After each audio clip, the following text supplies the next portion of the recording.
Do you respect women? Yes, of course. You know what I mean? And Do you believe when young women cry out, they should be listened to and heard? I believe that people shouldn't be violating one another in general.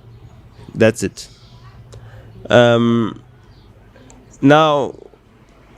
because of what has happened to me and what I've seen happening to other people, my opinions have changed on certain things. You know what I mean? Like in the eye of the storm of the Metoo movement, I was like, okay, yes, let's believe everyone, because I did not know that people were capable of evil like this, like to accuse someone of something that did not happen. You know what I mean? Or something that happened completely differently, mischaracterizing it because you know that in a court of law it's your word against mine, or you know what I mean? And you're willing to play Zwepi with someone's life because it's a head or tails type of thing that you're gambling for when you go for something like this, right? You're like, hey, well, if they believe me, this person's going to jail and whatever, you know? And yeah, I just didn't know the extent of the evil. But now I believe that each and every single case should be heard on its own merit.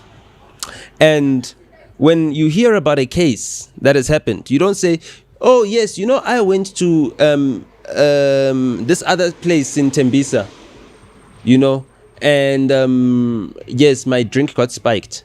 And now your friend says, oh, I'm going to the weekend.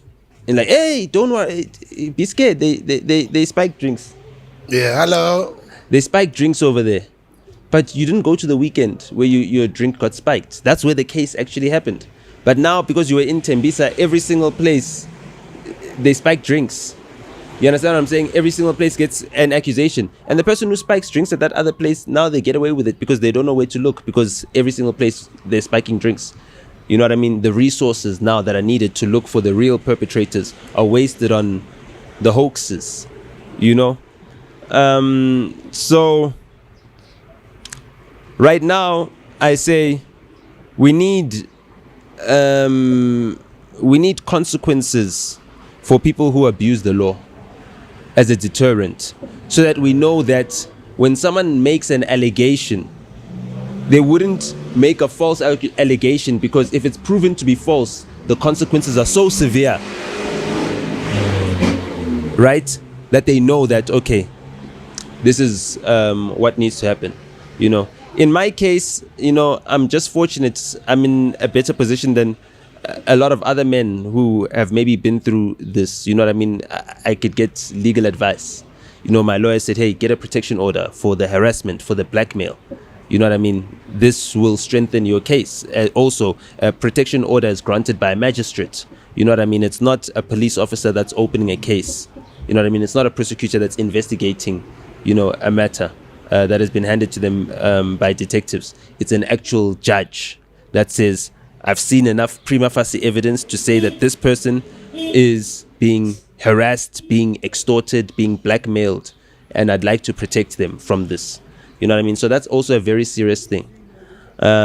So I'm grateful to my legal advisors for advising me to go that route. And it has also given me a little bit of relief that what's being done to me will not go unpunished. You know what I mean? That there will be consequences. You know, the protection order triggers its own trial to enforce a permanent protection order as well. So that's also something that I also will have to prepare for with my lawyers. But the saddest thing is that this is a very costly exercise. You know what I mean? I've never asked my friends for money in my life. For the first time in my life, I had to like accept money from my friends. You know what I mean? And it's humbling that I've got people that support me enough that can give me a helping hand when I need it, whatever it is. And also very fortunate that I've got friends who are in a position to deposit as much as 20k, 30k at a time. You know what I mean? just to assist me.